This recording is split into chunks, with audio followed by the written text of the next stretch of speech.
So, being a passive speaker of Piemontese, of Lombardo, what does that sound like to you, or what does that mean to you that you would use that distinction of being a passive speaker of those? I think that first of all, it's not in a particular case. Mine is not that original, if it makes sense. In those two regions, in the northwest of Italy, I think that the majority of the people who know the language are actually passive speakers.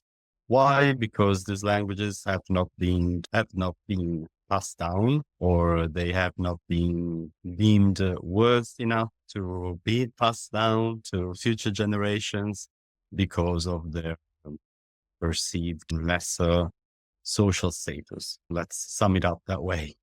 What does it mean? It means that, for example, I can understand when I read a text and when I listen to the speakers speak the language, but it takes me time to process what I would like to say and to actually speak. And these may also be due to the reaction that I have received or people like me receive from active speakers, if it makes sense. So to 360 degrees speakers, because of course, these languages, they have not been deemed worthy to be transmitted, so worthy to be taught as Mhm. well.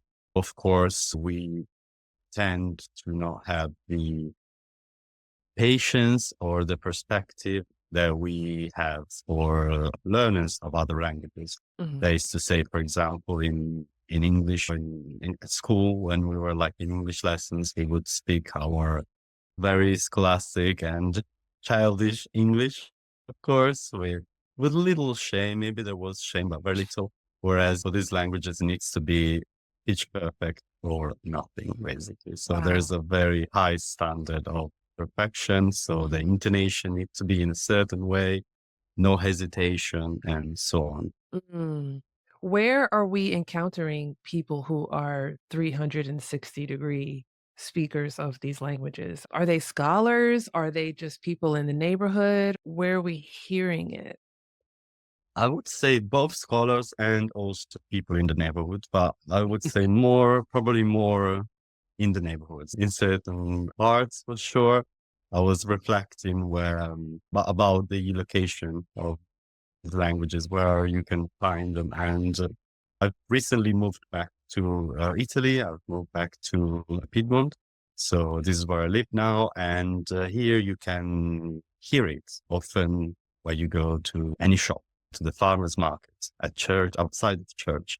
You can hear it in the streets of the little villages, maybe to a lesser degree in the big city like Turin, but you can hear it as well in Turin. You can find it written around, and some people do speak it there too. And more or less the same goes with Lombardy, but there again with a great variation because there might be a town where you can go maybe that Sunday you go around and you hear it a lot, and Mhm. maybe the same Sunday you go to another town and you don't hear it at all. This may change, of course, and this is my perspective. But of course, when I say that, I am highlighting a minority. So it's not that it will be the first language that you hear all around, but it's just to highlight that the language survives. Okay. I asked that question because it's if you have people who are, let's say, criticizing you for the way that you're speaking the language and you're not fluent enough, you can't find your words fast enough.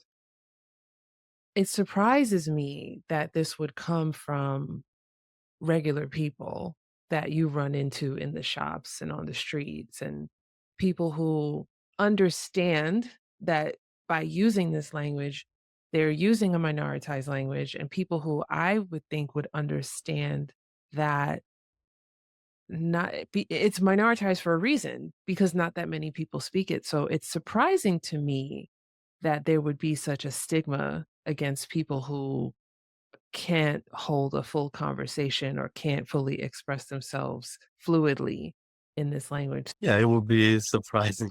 in a as an outsider perspective. Mhm, But I guess there is a general tendency of being perfectionist, mm, especially in Italy. But I would say in some areas of continental Europe too. Like people pride themselves a lot with being overly correct when speaking or when using a language. And there is like the general vibe that there is both for the speakers of these languages and both within the bubble of people who are passionate about these languages. They mhm. tend to be very perfectionist and activist. I think that's the word. Okay, yeah. So when it comes to these languages, and also there is no standard variety for Lombard and for Piemontese there is, but there are like variations, there are varieties of these languages. If you